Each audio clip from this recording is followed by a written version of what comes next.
Takže zdravím lidi, tady Šámy91, teda alespoň pod tímhle nickem vystupuju v RTV Online. Tak, tuhle hru si chci už dlouho zahrát, dlouho jsem nad tím přemýšlel, dlouho jsem nad tím uvažoval, teď mi to konečně vyšlo, teď jsem se k tomu konečně nějak dostal.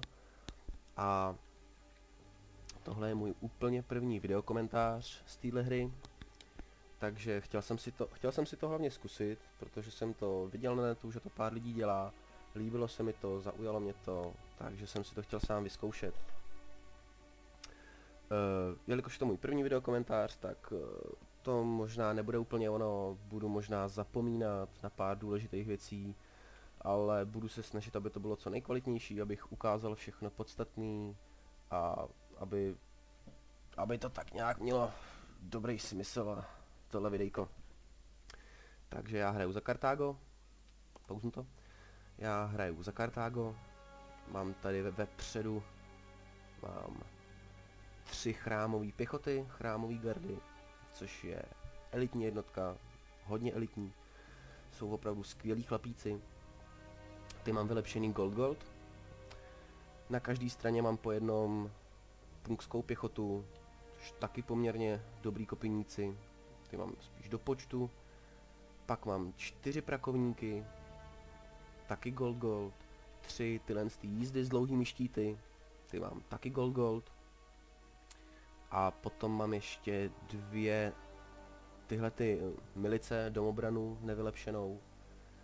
Tu mám hlavně z toho důvodu, protože když jsem vlastně tu armádu stavěl, tak mi tam zbyly nějaký peníze, jenom nějak pár stovek, který jsem už nevěděl za co utratit, tak jsem si vzal právě tu jednotku, abych ji mohl použít v případě takovou podporu proti kavalérii nebo nárazový štít do první linie, takový ten bordel umřít. Tak zároveň nemám moc dobrou kavalérii, protože hraju proti trákům, které je tady na druhé straně. Zároveň nemám moc dobrou kavalérii, jo. Tohle určitě není to nejlepší, co si může Kartágo dovolit, ale tráci nemá moc dobrou kavalérii, takže jsem to risknul, vzal jsem se jenom takhle. Tak, můj protivník hraje teda za tráci. A z toho buildu teda, co on má, tak musím říct, že to není moc dobrý hráč, teda přímě. Protože jeho hlavní část armády tvoří tahle pěchota, jenom tyhle ty hopliti domobrany, jo, který má 4 stříbro na stříbro. A tohle není dobrá jednotka, to opravdu není dobrá jednotka.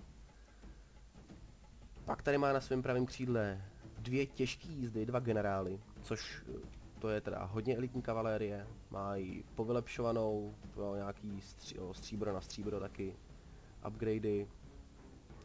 Určitě mi tohle bude dělat největší problém, jo, protože to je elitní kavalérie, hodně dobrá, hodně účinná, hodně toho vydrží.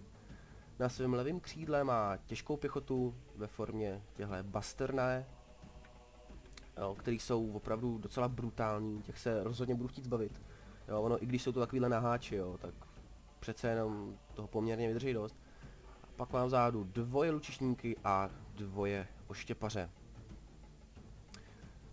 Takže já když to vidím, tak si vlastně říkám, OK, to je celkem v pohodě, to pauznu. Je to celkem v pohodě, není moc čeho se bát, mám lepší pěchotu, víc pěchoty, mám i víc jízdy, poměrně kvalitní, mám lepší upgrade, takže si říkám, že vlastně nebude moc problém. Tady přestavuju svoji lineu, vyčlenuju svoje elitnější jednotky na svoje pravý křídlo, protože právě svoje elitní jednotky chci postavit proti jeho bastarné, kterými budou dělat takové větší problémy než ten jeho střed, který je slabý.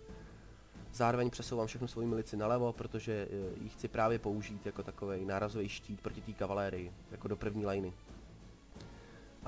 Jo, ještě si tu nechávám jednu chrámovou gardu, si tu na tom levém křídle nechávám, v tom středu, kdybych právě později potřeboval trošičku jakoby stočit proti té jeho kavalérii, tak abych tady měl nějakou jednotku, která to tam vytřepe, jo, kdybych potřeboval podpořit. Tak já to teďko zrychlím, že se budeme přibližovat chvilku. No, ještě dělám poslední úpravy v lajně. Tak, ať se budu přibližovat. Teď dělám, jo, za chvilku udělám takový brutálnější, nebo nevím, jestli už to není on, ale udělám takový brutálnější přísun jednotek, protože se chci dostat co nejblíž, hlavně s těma práčatama, který vlastně, oni mají menší dostřel než lučišníci. ale zase čím jsou blíž, tak tím jsou brutálnější. Takže teďko dělám přísun, přesouvám celou lineu, celou svoji formaci dopředu, vlastně hnedka k němu. Tak, a moje práčata by teď měly začít střílet. Já už střílej. Já jsem jim nejdřív jsem jim dával rozkaz, aby vlastně stříleli po této kavalerii jeho, jo, protože samozřejmě chci zabít, co to jde, ale ovšem ono to má pak, jo, když vidím, že to nemá vůbec žádný účinek, jo, tak se na to vyprdnu a přesměruju to pak někam na jeho lučišníky nebo tak něco. Zároveň tady pár svýma prakovníkama odstřeluju tyhle jeho basterné, kterých určitě se chci zbavit co nejvíc, jo. Oni nějaký ztráty mají, i když je to takhle čelně, tak něco málo jim zabiju. Tak. On palbu samozřejmě opětuje. I s těma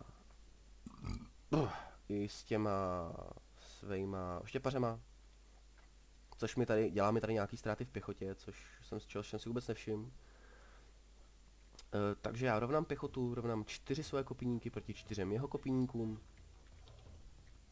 Budu vlastně chtít těma svýma 4 jednotkama vlastně probít se skrz jeho střed, což nebude vůbec žádný problém, moje jednotky jsou jednoznačně lepší. Zároveň tu mám jednu jednotku, kterou držím takhle vzadu, na boku schválně. Kdyby on s těma svýma basterné se snažil mi vpadnout do boku, nebo to mě nějak obejít, tak tahle jednotka tu bude právě od toho, aby je zadržela. Takže já se zase přibližuju, jdu vlastně do něj, jo, tady vidíte, tady ztráty mám poměrně znatelný, přece jenom, jo, od těch oštěpařů blbejch, když se to tak vezme, ale pořád moje jednotky jsou poměrně čerství. Takže přibližuju se, dávám kopí dolů.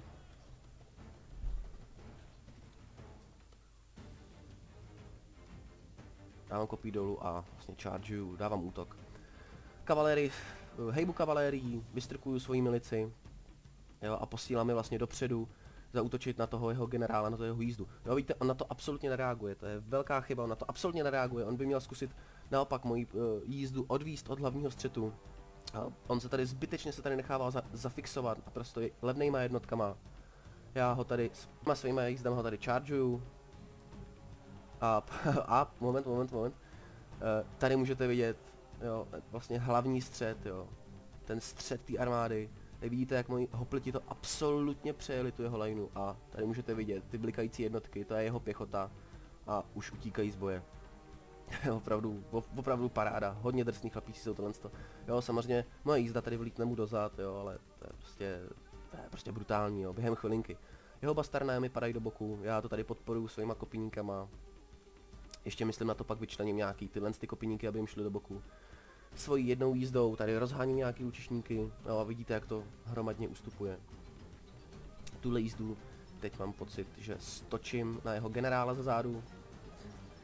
Obkličuju. Tak, tady už se to mydlí. Jo, ono samozřejmě tady budu mít určitý ztráty, co se týče kavalérie, tady to ještě podporuju pěchotou. Jo, tady budu mít ztráty. Teď jsem mu zabil generála.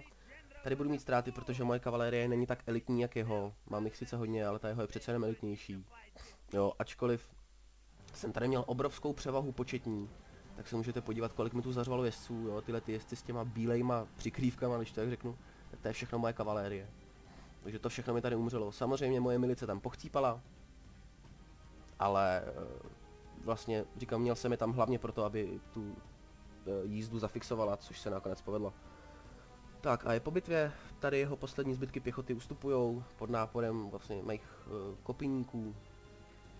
Tady ještě mu zbývají nějaký lučišníci a oštěpaři, což já tam ještě pošlu na to jízdu, ale můj protivník se v tuhle chvíli se můj protivník někdy vzdal, přiznal porážku a teďko. Takže můj protivník přiznává porážku, vzdává se a tím pádem je bitva moje. Tady jsou výsledky, já jsem si přivedl víc mužů než on, což jsem se poměrně divil, proč on si vzal tak málo mužů. Ona Trácie nemá sice velký výběr, ale má ty jednotky levnější než většina jednotek vlastně stejného typu nebo stejné síly. Takže nevím, proč on si vzal jenom takhle málo mužů.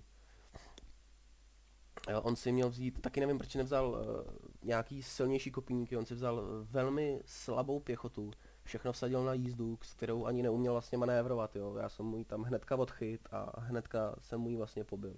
On ztratil tu mobilitu, kterou když ztratil, tak už tím pak člověk nemůže nic dělat, no. Když má všechny jednotky zafixovaný, tak se může stavět na hlavu, ale už s tím nic neudělá.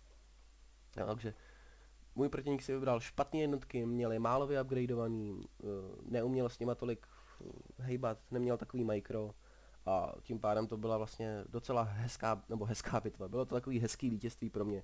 Bitva to není nějak skvělá, ale jelikož je to můj první videokomentář, tak jsem chtěl začít něčím lehčím, abych si to hlavně vyzkoušel, abych to dělal hlavně. No, dělám to hlavně pro sebe, že jo. Zkusím to dát možná na Face, jestli o to bude nějaký zájem, tak je možná ty replaye budu i zveřejňovat, ale dělám to vlastně hlavně pro sebe, protože jsem si to chtěl vyzkoušet, jak to bude fungovat, jak se to bude líbit a hlavně abych si tak mohl podívat na pár svých bitev. Ono je přece jenom dobrý analyzovat porážky nebo prostě vítězství, analyzovat bitvy a naučit se z toho něco určitě. Takže to bude zatím všechno, já se s váma loučím. A uvidíme, jestli přijdu ještě s něčím, každopádně zatím se mějte.